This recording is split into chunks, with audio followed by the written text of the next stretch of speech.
इधर अल्लाह रब्बुल इज्जत वही के जरिया से हजरत सुलेमान अलैहिस्सलाम को बता देता है कि मलका सबा अपने घर से निकल चुकी है और वो आपके पास पहुंच रही है। अब हजरत सुलेमान अलैहिस्सलाम क़ाल या अय्युहल मलाउ, अपने दरबारियों से फरमाते हैं, अय्युकुम यातीनी बिअर्शिहा क़ब्ल अन यातूनी मुस्लिमीन, कहा मलका सबा के आने से पहले पहले उसका तख्त कौन लेकर आएगा। उसका जो तख्त 7 हाथ लंबा था और 40 हाथ चौड़ा था, इतना बड़ा और इतना वजनी तख्त जो सोना चांदी हीरे जवाहरात से मुनक्कश किया गया था, इतना बना संवारा गया था। कहा कि उनके आने से पहले उस तख्त को कौन लेकर आएगा। कहा काला इफरीतु मिनल जिन, उस मजलिस के अंदर एक कवि हैकल जिन खड़ा हुआ। उसने कहा अना आती का भी कबल अन तकूम मिन मकामिक व इन्नी अलैहि लकवियुन अमीन। उस जिन ने कहा कि हजरत मैं आपकी बारगाह के अंदर उस तख्त को लाऊंगा इतनी देर के अंदर, मजलिस बर्खास्त होने से पहले। मजलिस खत्म नहीं होगी कि मैं तख्त को आपकी बारगाह के अंदर पेश करूं। अब हजरत सुलेमान अलैहिस्सलाम ने फरमाया कि मुझे इससे भी पहले चाहिए, तख्त इससे भी पहले चाहिए।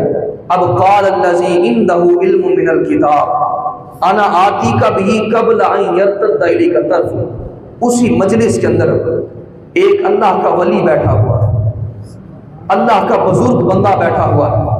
कुरान कहता है कि जिसके पास किताब का इल्म था, उस वक्त किताब जो थी ज़बूर थी, ज़बूर का इल्म जानता था और इसमें आज़म का बड़ा माहिर था, इसमें आज़म जानता था। हजरत सुलेमान अलैहिस्सलाम का तरबियत याफ्ता था, आपकी सोहबत के अंदर रहने वाला था, आपकी ताबेदारी फरमा बरदारी करने वाला था, आपका कातिब था, लिखने वाला था। अब वो मजलिस के अंदर बैठा था, वो अपनी जगह से खड़ा हो गया। उसने कहा अन यर्तद्द इलैका तरफु, हजरत अगर आप मुझे हुक्म फरमाए तो मैं पलक झपकने से भी पहले वो इतना बड़ा तख्त आपकी बारगाह के अंदर लाकर पेश करूं। अब देखिए आज के दौर के अंदर जब बुजुर्गों की करामात बयान की जाती है तो लोग उस पर तानो तशनी करते हुए नजर आते हैं, एतराज करते हुए नजर आते हैं। तो करामत अगर कोई आम शख्स के हाथों से कोई खिलाफ अकल चीज जाहिर हो, तो अगर आम शख्स के हाथों जाहिर हो तो उसको करामत कहते हैं। अल्लाह के वली के हाथों से जाहिर हो उसको करामत कहते हैं। अगर यही चीज किसी नबी के हाथों जाहिर हो तो उसको मोज़ा कहते हैं। तो करामत, किसी बुजुर्ग की करामत को बयान करना ये ऐसा ही है कि अल्लाह रब्बुल इज्जत की अता से उस बंदे को करामत हासिल हुई और उस वक्त के नबी की ये शान बयान हो रही होती है। मिसाल के तौर पर आज अगर बुजुर्गों की करामात को बयान किया जाता है तो इसके साथ आका करीम अलैहिस्सलाम की शान को बयान किया जा रहा है कि हुजूर के उम्मती की ये शान है तो नबी का मुकाम क्या हो। तो लिहाजा इन पर एतराज करने की बजाय उनकी जिंदगियों को पढ़ना चाहिए कि वो लोग किस तरह सारी जिंदगी अल्लाह के हो गए, फिर अल्लाह रब्बुल इज्जत ने उनके हाथों पर इतनी करामात का जो है वो ज़हूर फरमाया। अब मजलिस के अंदर एक शख्स बैठा था, मुफस्सिरीन कराम बयान फरमाते हैं कि उसका नाम था आसिफ बिन बरखिया। वो अल्लाह का वली था, इसमें आज़म जानता था, किताब का इल्म रखता था। मजलिस से खड़ा हो गया, उसने कहा अल्लाह के नबी मुझे हुक्म फरमाए, मैं पलक झपकने से भी पहले उस तख्त को आपकी बारगाह के अंदर पेश करूं। फलम्मा रआहु मुस्तक़िर्रन इंदहु, हजरत सुलेमान अलैहिस्सलाम ने इस तरफ देखा, वो तख्त फौरन मौजूद था। अभी बात हुई थी और पलक झपकी थी कि तख्त पहले ही मौजूद था। और हजरत सुलेमान अलैहिस्सलाम ने जब तख्त को देखा तो कहा काला हाजा मिन फज़ल रब्बी, कहने लगे ये मेरे रब का फजल है, ये मेरे रब का फजल है। तो कमाल ये है कि जब कोई नेमत मिले, कोई कामयाबी मिले तो उसको अल्लाह का फजल शुमार करना चाहिए, अपनी मेहनत का नतीजा नहीं कहना चाहिए, कहना चाहिए मेरे अल्लाह का फजल है। अब हजरत सुलेमान अलैहिस्सलाम ने कहा मिन फज़ल रब्बी, ये मेरे रब का फजल है। लियबलुवनी अशकुरु अम अकफुर, मेरा रब मेरी आजमाइश करना चाहता है कि मैं उसका शुक्र करता हूं कि नाशुक्री करता हूं।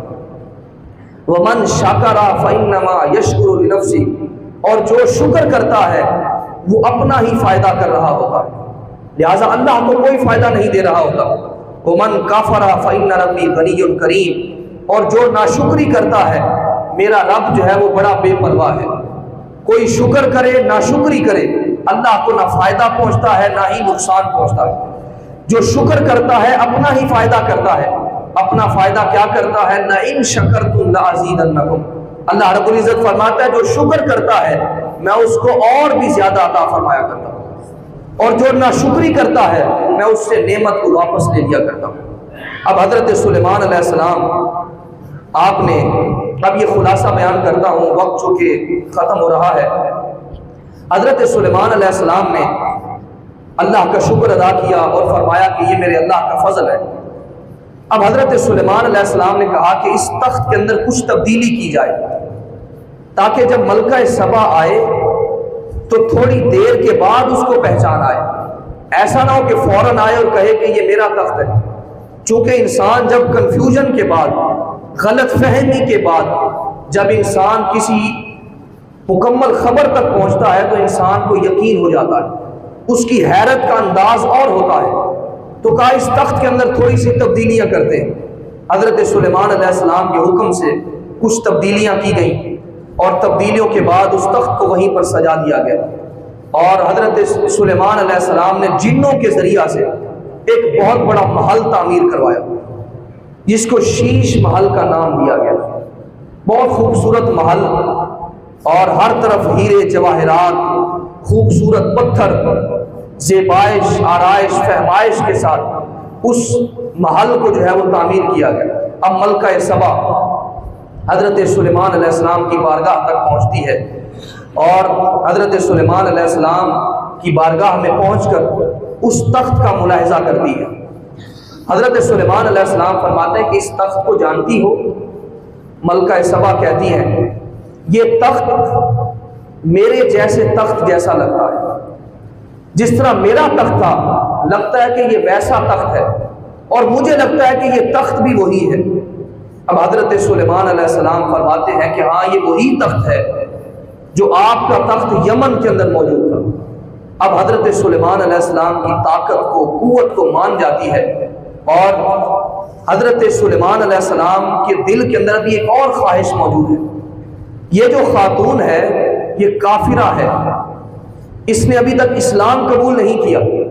हजरत सुलेमान अलैहिस्सलाम चाहते हैं कि ये औरत मलका सबा इस्लाम को कबूल कर ले। अब हजरत सुलेमान अलैहिस्सलाम मलका सबा से फरमाते हैं ये सामने जो महल है इसके अंदर दाखिल हो जाओ।